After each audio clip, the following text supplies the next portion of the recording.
Hello, Weekly Wednesday Warriors. Welcome to another episode of the Weekly Wednesday Warrior. Yeah. Sponsored by Power Card Games and Comics here in relatively bright and sunny Port New York. My name is Skylar Hathaway. I'm Chris Potter.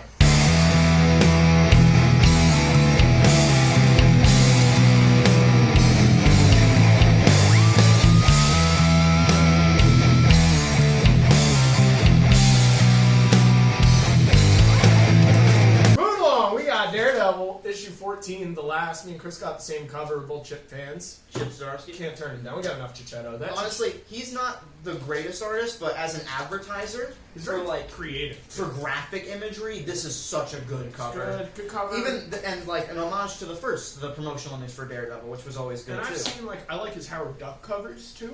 Oh yeah, they're fun. He's not a bad artist. He's more creative than he is talented. But He has a background in newspaper political comics, so that's where a lot of his Makes a lot artistic of abilities sense. I comes from. hate political comics.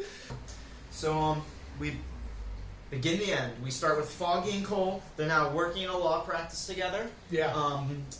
Cole North is kind of like the private eye of the group. He gets stuff done through legal means. He's a police officer, Yeah. but finds Well, he the was. information Yeah. that Foggy needs to crack down on a perp or something. Yeah. Mostly legal, probably. Yeah. And they talk about Matt Murdock's legacy a whole lot after they discuss their job for a little bit, introduce like their dynamic now, and how Matt's really weighing on them and the weight of his legacy and like what Matt Murdock would do. Oh yeah, and that's the ongoing theme through the whole book. That's Ghosts of Matt Murdock. more or less the conversation that everybody has is how the result of his death is affecting them. And if it's not the topic of the conversation, it's very obvious through the imagery in the panels. Yeah. And that's not actually where we open. I'll touch on some stuff later. It's but just a not page. important. We get a one-page, which is the same thing. We get a one-page open for this girl who we used to be messing around with, Matt. Mindy in Laveris. the last, like issue 15 issues ago, at least. No, we're talking like issue 20. That's why I said before at least- Matt went to prison. Right, before this whole run. Before Yeah. 14 issues. Before we're Devil's talking Reign, like- the last run. We get a payoff from the last run. And there's tons of those. It's a one-page payoff, but it is a payoff. This girl's got she's got her kid. There's a stroller in the background, so she's got her baby is fine or whatever. I think she was pregnant in earlier. Yeah. The baby's there now, and her other kid's there. She's still got a business, so her business didn't close down, and she's geared her business to a different sales. So I think she owned a library before, right? a bookstore or A something. bookstore. Now she's selling toys and like kids books and stuff. It's like a kid's place. So that's kind of cool. She sees Matt out of the store window. Goes to chase after him. It's not Matt. We continue on. We see Foggy and North, right? They're doing the same thing. They're helping out this lady, Mrs. Singh, Yes. who I think has also appeared early in the Daredevil run. Her husband was dying of cancer. Is Okay. now dead. Yeah. And she was one of the people I think they were trying to get out of the. I think they were like a building that the Stormwinds were trying to buy at a point in time or something. Okay. We're talking about 60 issues of Daredevil now, so I don't even This know. isn't, I don't even know what's the going guy on. Matt killed's mom, right? No. Okay. No, she was younger. This is an old. Yeah, old okay. lady. I could be wrong. Pretty sure we saw her before. Pretty sure she was in the tenement building that the Stormwinds were trying to take over. That I don't remember what the specifics of that were. But in any case, she's being threatened by Stromco, which that is the Stormwinds' business. And the Stormwinds are supposed to be leaving everybody the fuck alone. And it kind of seems like they are a little bit, right? Because Stromco is causing this woman a problem, yes, but in the way that it's a result of what Stromco did, not what Stromco is doing now. Mm-hmm. It was like it gave her husband cancer, and so this woman wants to make sure that nobody else has to go through that because of what Stromco did, not what Stromco's doing. We didn't see any Stromco much throughout this book, so we're under the impression the Stormwinds have fucked off. Yeah. More or less. Matt was successful in tearing his eye out, scaring the shit out of him, cutting the other dude's hand off or whatever. Yeah. We see Foggy, we see North, they talk a bit, they do their thing. North, there's a bail, you know what bail bondsmen are? I think so. It's just like a clerk's office. It's a clerk's office, collect bail. but there's usually a dude who works there who's like the bodyguard guy, who will go out and find the guy who's out on bail if he needs to go back on bail or whatever it is. That's what North reminded me of. Okay. Foggy's not running a bail bondsman office, so he's still a lawyer, but that's like the demographic, or not the demographic, the relationship between the two is North's no lawyer. Law and enforcement. Foggy's no enforcer. Right. And so it works really well. And they even did like a little like what's it called here? Logo. They did a little logo for us. Oh yeah, Nelson and North. And it looked nice. It looked really good together. Yeah. But moving right along, there's a bunch of other characters that we catch up with, mainly Elektra. Yeah, right? And she's menacing Butch, which is another callback. We put Butch in the Kingpin's position. We learn he's kind of like trying to quell the costume crime in the kitchen. Yeah, fighting Hammerhead, Tombstone.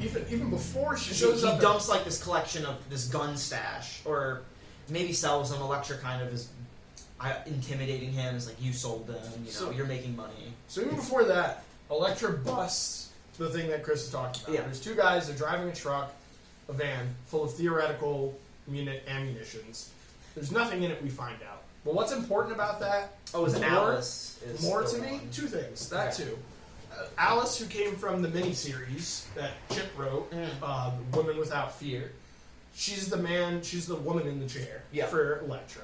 Probably doesn't actually need a woman in the chair, to be honest. No, but she's been looking after this girl. Right. For issue. This even predates Woman Without Fear. She was in the mainline series. I forget when she saves her. I think it's one of the first people.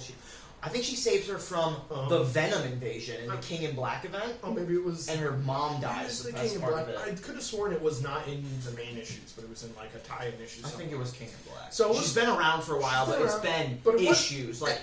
And it wasn't in a main Daredevil book. It was in a tie-in book. One of the tie-in books. Because the main Daredevil book has been Matt Murdock's book. And that was definitely something that happened. No, Elektra totally shared that book for the run where she was Daredevil.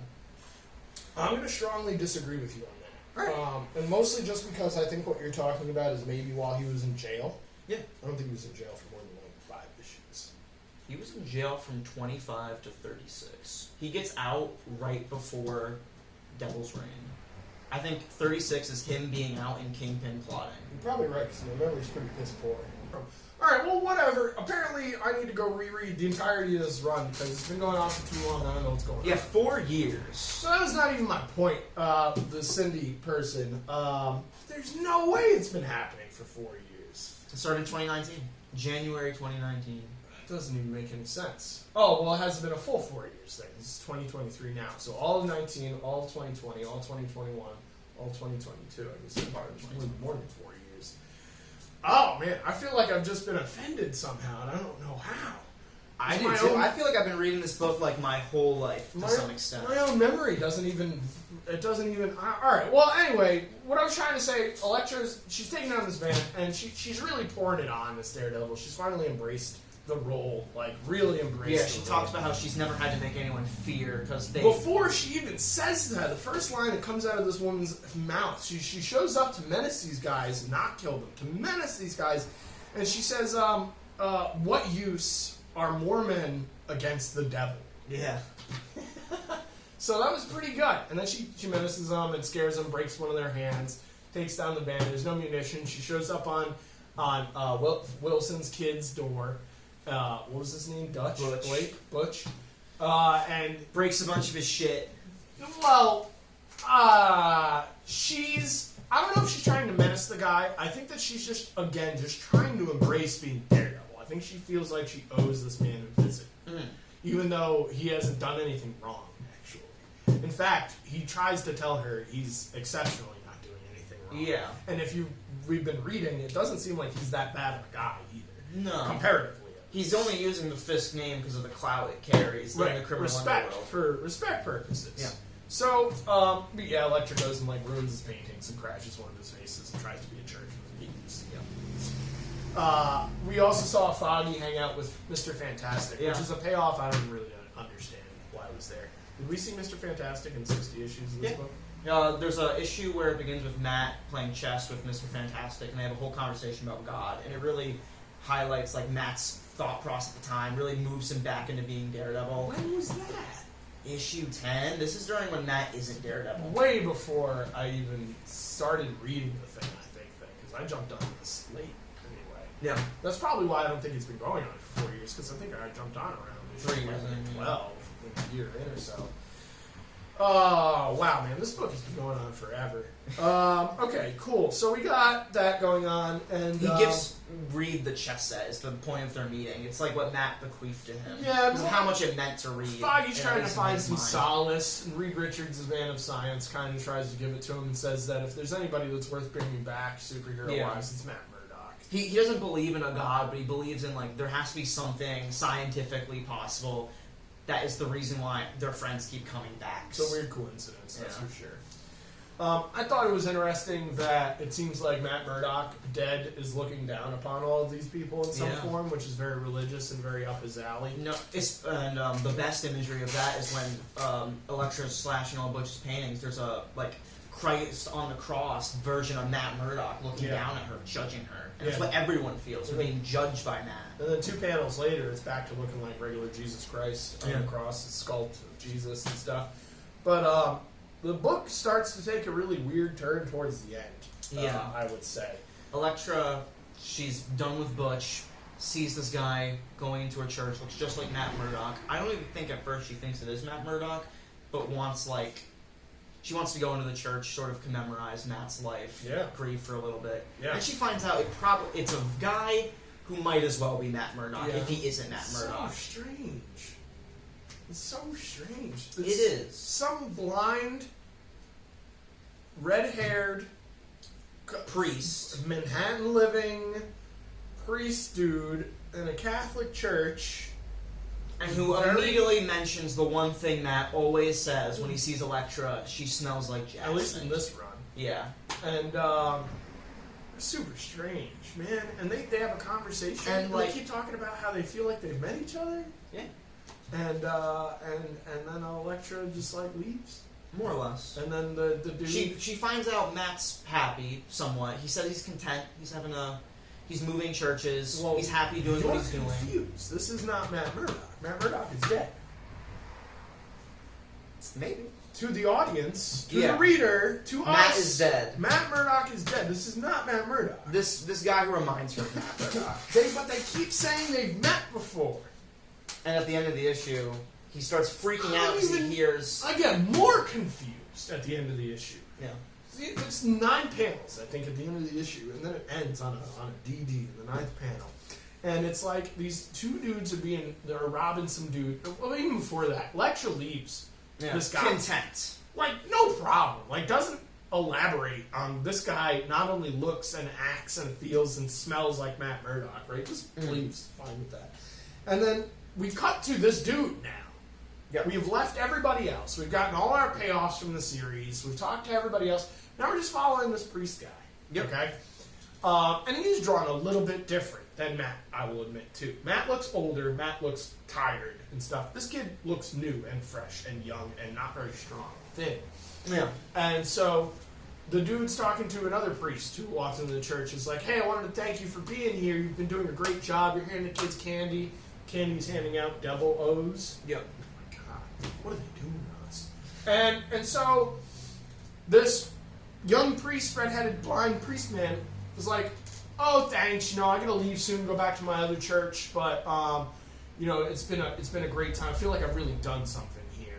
And he leaves to go for a walk. Again, I don't know why we're following this guy. And outside, there's 2 dudes robbing this other dude, and he's like screaming for help.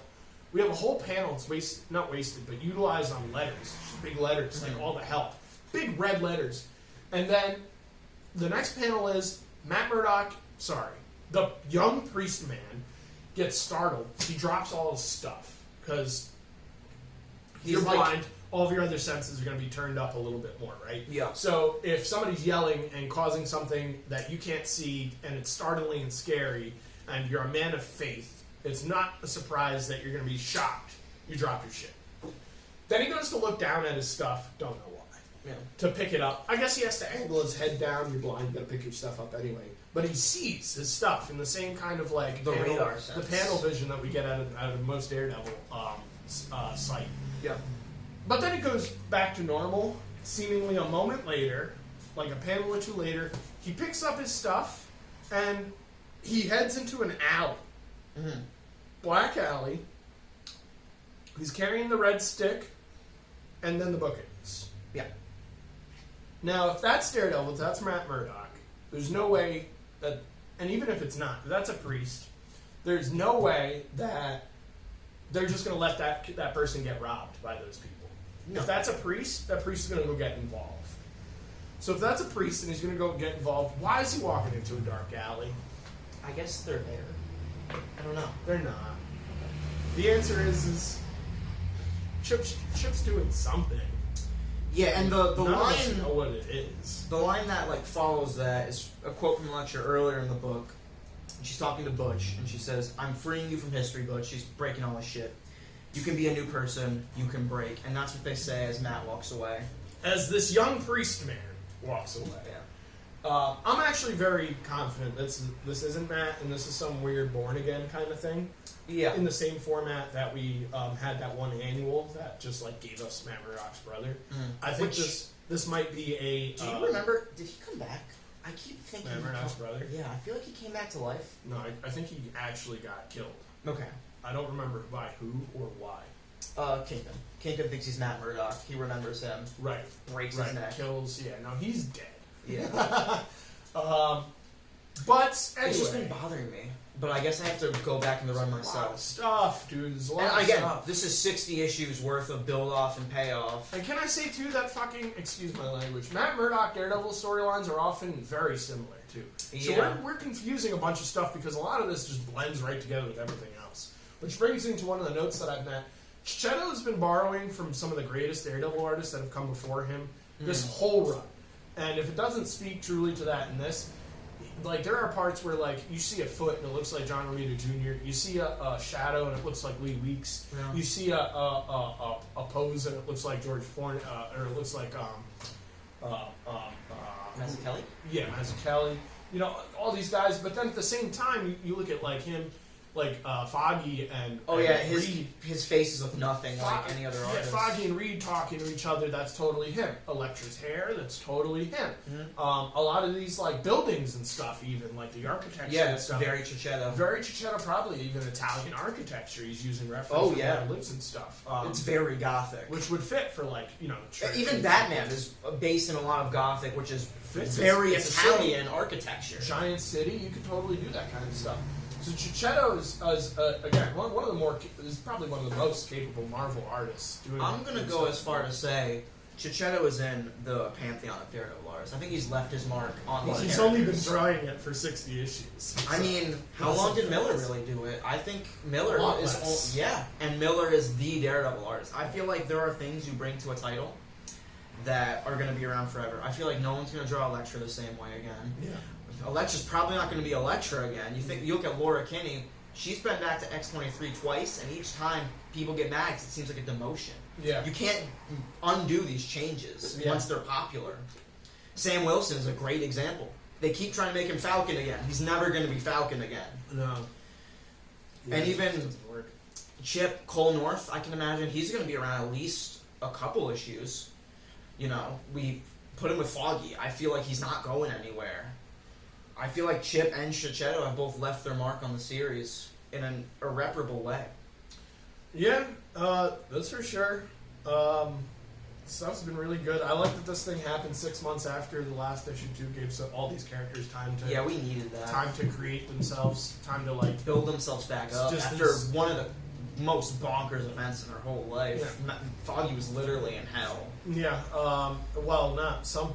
Something. And I thought it was interesting too that never once did Matt drop the guise of being a devil, even Yeah. while he was playing the card of being like God's devil or whatever.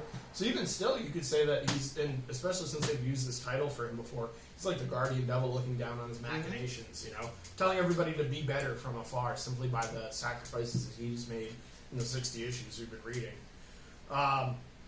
Seriously big payoffs through this. From Yeah, art, the other from one I writing, forgot to mention, the characters. convenience store Daredevils come back from the the invasion of the kitchen, where Yeah. all these normal civilians dress up as Daredevil. Yeah. The first one comes back, he's still selling Daredevil merchandise. Well, Elektra was going to find something, and she runs into her. Yeah. And coincidentally, and she's being like threatened by some goons in the area. And Elektra beats the hell out of the goons and tells them to run. And then we get the payoff of she's doing good now too, and furthering Matt's legacy, as well as the legacy he would want to leave behind, a positive one for the kitchen neighborhood. Mm-hmm. Yeah, there's payoffs for Foggy, the shop owner, Elektra, Butch, the mobster's wife, North, the Stormwinds. Even Matt, like, even if you want to assume this priest is Matt or isn't Matt, we're seeing a Matt who, this whole run, he has thought God has had a plan for him, this grand plan. Yeah. Now we have this priest, still enacting God's will, very Matt Murdock type thing, but it's in a small way, and he's kind of happy. And he's not looking for anything big in life. He's happy helping the kitchen in his own way. Matt has found peace in this way. Through this person. Yeah, he's yeah, I really don't know where. And that's why I think Elektra leaves the church. She sees this person who reminds her of a content Matt, and it brings her some contentment. Yeah. Although that is all subtextual, like, you have to, like, read between the lines. This is such a strange thing. I don't even really want to talk about that portion of the book too much because I don't know what to speculate on. And I think it's only just going to dissolve too, because the next people that are picking up this title, I don't think are going to really do almost anything. Yeah, we'll have to find out next month if the book is an Elektra book and the covers are just bait and switch, because, you know. I hope. I do too. I hope this isn't one of those situations where Marvel's like, you don't have to listen to any of the stuff that came beforehand.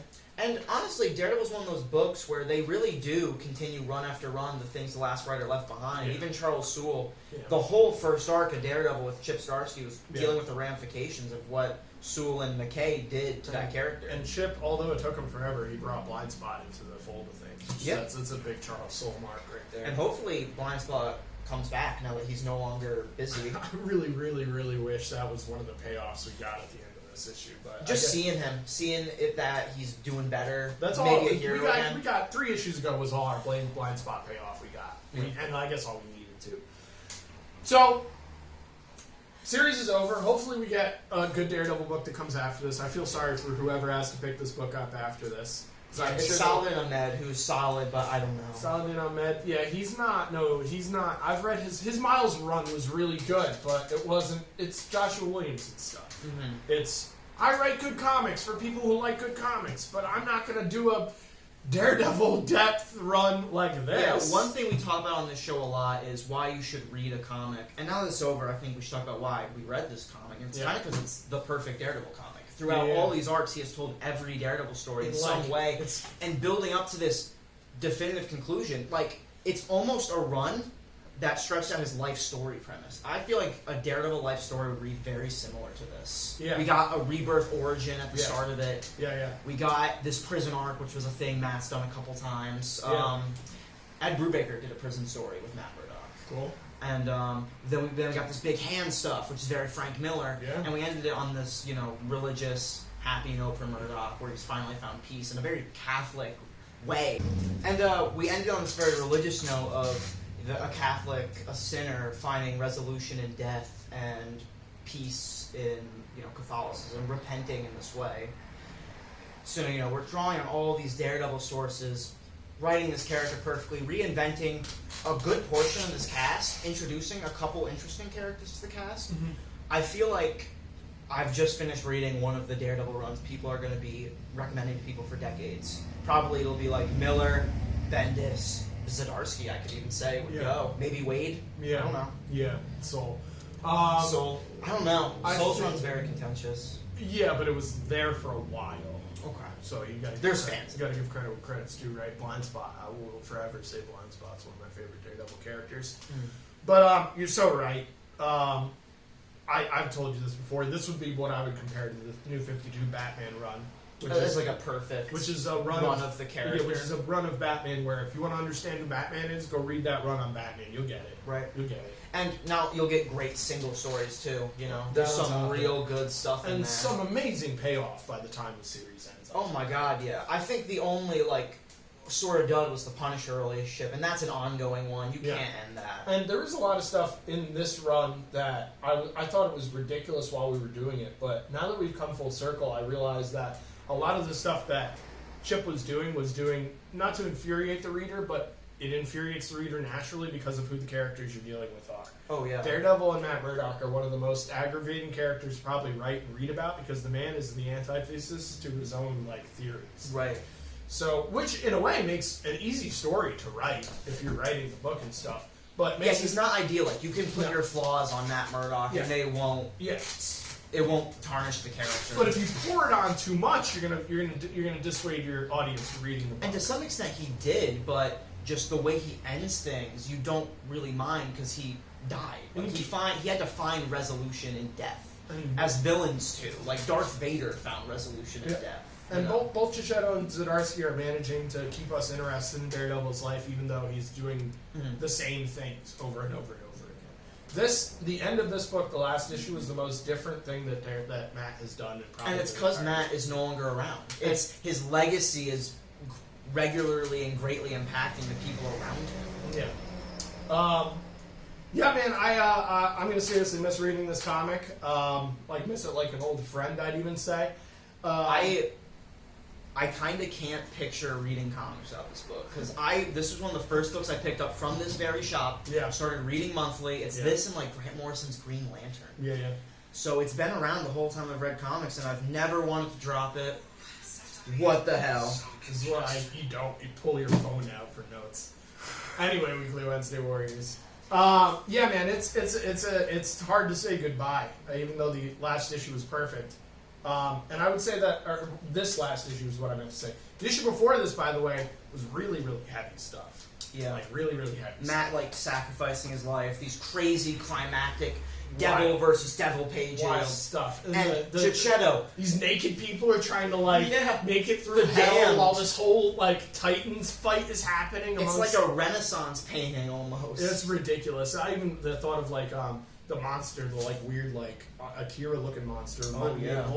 Both Berserk and Riley Rosmo art. I've seen Riley do some really bulging, weird, creative uses of figures. And those are both things I would say are based in the Gothic or medieval period of art. So yeah, I would that too. Totally see it. So we're gonna finish this with why should you buy this book?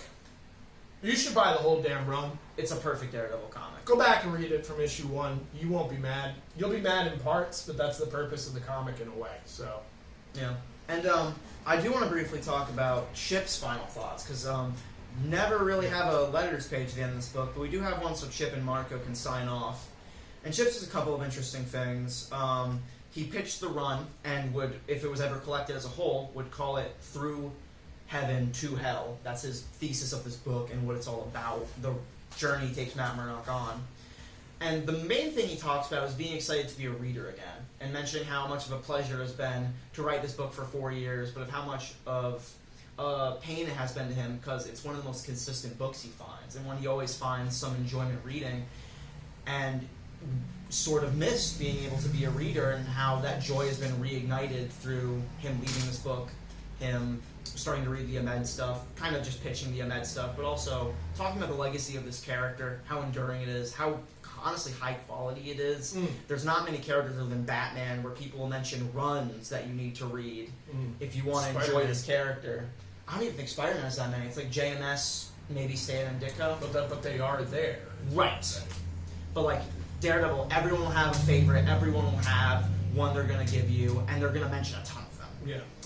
So that's what Chip signs off on. It mentions just Marco's impact, and honestly, I'm glad he did because it can't be overstated. I feel like he's done.